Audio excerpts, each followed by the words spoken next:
안녕하십니까, 정인태입니다. 썩지 않는 우유 종교 무엇이 문제인가? 요즘에 언론방송에서 이 썩지 않는 우유 이 종교 때문에 아주 시끌시끌한데요. 이 무엇이 문제인가, 이 부분에 대해서 우리가 한번 점검해 볼 필요가 있습니다. 일단은 이 교주가 신격화를 시키고 있다는 게 가장 큰 문제입니다. 이 교주는 우주만물 창조신을 외치고 있고, 또 재림예수, 또 예수의 몸을 입고 왔다, 또 삼위일체 하나님, 뭐 이런 등등으로 계속해서 본인을 신격화시키는 그러한 작업이 본인과 더불어서 이 부역자들, 또 정체불명의 인간들, 관계자들에 의해서 계속 전개가 되고 있다는 거, 이러한 것이 큰 문제가 되고 있는 것입니다. 그리고 뿐만 아니라 이렇게 신격화 시켜가지고 결국에는 돈을 향하고 있죠. 그래서 대천사는 1억, 그리고 천국 티켓은 300만원, 축복은 100만원, 이렇게 해가지고 돈을 지향하고 있다는 거. 그리고 부동산을 확대해가지고 지금 자기들의 왕국을 건설하기 위해서 끊임없이 건설 헌금, 이러한 부분들을 주장하고 있는 부분들, 이게 전형적인 반사회적인 종교의 모습을 드러내고 있는 거죠. 그리고 세뇌와 공포, 세뇌, 가스라이팅, 끊임없이 자신을 신격화시키고 수명을 늘리거나 줄이거나 할 수 있다, 사람의. 이러면서 공포감을 조성하게 되는 거죠. 이런 부분들이 아주 큰 문제다라는 거예요. 기독교나 불교나 종교단체들이 아마, 건전한 종교단체들은 이게 무슨 문제인가를 알 겁니다. 이런 부분들을 적극적으로 나설 필요가 있다라는 생각을 하게 되고요. 그리고 중요한 것은 지금 그 썩지 않는 우유라고 주장되는 그 우유를 마셨냐 안 마셨냐 뭐 이런 거 가지고 논란이 되고 있고, 또 입장이 왜 바뀌었냐 안 바뀌었냐 뭐 이런 부분들, 또 교주의 말이 계속 논란이 되고 있고 이런데요. 이 참 안타까운 부분은 대한민국 식약처가 유통기한이 지난 우유에 대해서 영원히 썩지 않는다, 1억 년, 뭐 몇억 년이 지나도 썩지 않는다, 몇천 년이 지나도 썩지 않는다, 그런 발언에 대해서 제재를 가해야 되는 것입니다.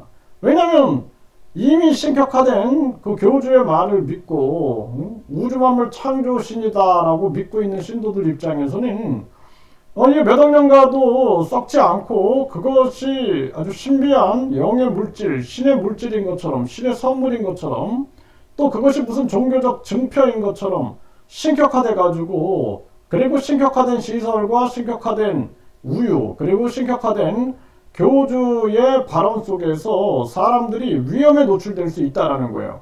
이거 식약처는 굉장히 큰 반성을 해야 됩니다.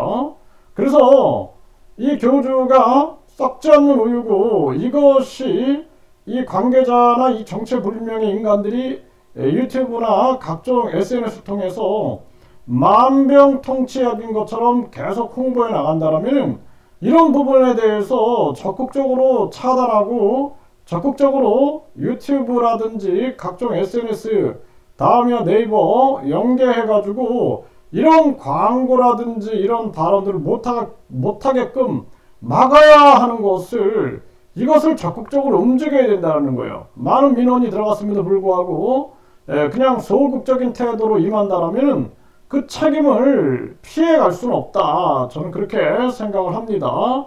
그래서 이 썩지 않는 이 우유에 대해서 이런 부분들이 문제점이고, 이 우유가 유통기한이 있는데도 불구하고 그 유통기한을 무시해버리고 영원히 썩지 않고 이것이 마치 만병통치약인 것처럼 홍보가 된다면, 이거는 엄청난 참사와 재앙이 전개될 수 있는 부분이 있다라는 거죠. 이런 부분들을 대한민국 대통령이나 대한민국 여당 야당 국회의원들이 침묵하고 있고 공무원들이 침묵하고 있다 그러면은 그 대한민국에 무슨 희망을 느낄 수가 있겠습니까? 이거 심각한 문제입니다. 그리고 수사 같은 경우에도 그 경기도 양주경찰서가 할 게 아니라 이거는 국가수사본부 광역수사대에서 철저하게 한치 오차 없이 수사를 해야 한다, 이런 목소리들이 터져 나와야 된다. 저는 그렇게 보고 있습니다. 그리고 이 우유 같은 경우에는 상한 우유냐 안 상한 우유냐라는 부분에 대해서 이 YTN에서 보도한 바가 있어요. 그래서 상한 우유는 손톱에다 뿌려보면 퍼진다라는 거죠. 신선한 우유는 이렇게 탱글탱글하게 모인다라는 거예요. 이런 부분들을 좀 확인하시면 좋겠고, 그리고 이 지금 상한 우유 같은 경우에는 신선한 우유는 이렇게 밑으로 가라앉는다라는 거예요. 가라앉는다라는 거죠. 상한 우유보다 퍼지는 속도가 느리고 우유가 가라앉는다라는 것입니다. 이렇게. 근데 상한 우유는 물속을 빠르게 퍼져나가면서 뿌옇게 변한다라는 거예요. 이 부분을 가지고 상한 우유냐 상하지 않은 우유냐 이런 부분들을 점검해 나갈 수 있다는 것입니다. 이 부분 참조해 주시고요. YTN 보도 내용이에요.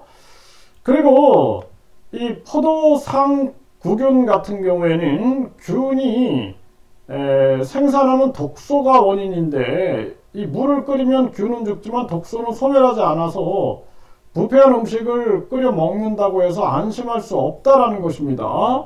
그래서 고기, 우유, 마요네즈, 치즈 같은 고단백 식품에서 잘 번식하는데 음식이 상했다고 생각하면 과감하게 버리는 것이 낫다라는 거고요. 그리고 이 우유가 상하면 우유 속 단백질과 지방이 미생물에 의해서 분해가 된다라는 거예요. 그래서 우유의 표면 장력, 즉 수축하려는 힘을 떨어뜨려서 상한 우유가 퍼지게 된다라는 것입니다. 그래서 우유가 상하면 단백질과 지방이 미생물에 의해서 분해된다라는 거예요. 그래서 단백질과 지방이 분해되는 걸 가지고 이것이 영적인 현상인 것처럼 생각하면 안 되겠죠. 이러한 부분들을 철저하게 상식을 가지고 있어야 된다. 우리가 상식이 없으면 속을 수 있는 거죠. 속고, 그리고 각종 속임수에 넘어가 가지고 큰 피해가 임할 수 있다는 것을 분명하게 인식을 해야 한다는 거예요. 그리고 이 중요한 부분들은 이 유통기한이 지난 우유는 절대 마셔서는 안 된다. 그리고 우유의 보관 방법에 대해서 안내하는 부분들을 철저하게 지켜야 된다. 마치 치해 법권이 있는 것처럼 해가지고 완전히 그냥 이 썩지 않는 그런 우유의 신비함, 그리고 이것이 만병통치 약인 것처럼 이렇게 홍보된다라면은 대한민국 정부가 철저하게 나서야 된다는 거예요. 이거 대단한 참사로 이어질 수 있기 때문에 대통령도 여기에 대해서 아실 텐데 분명한 입장을 보여야 한다, 이렇게 말씀드립니다.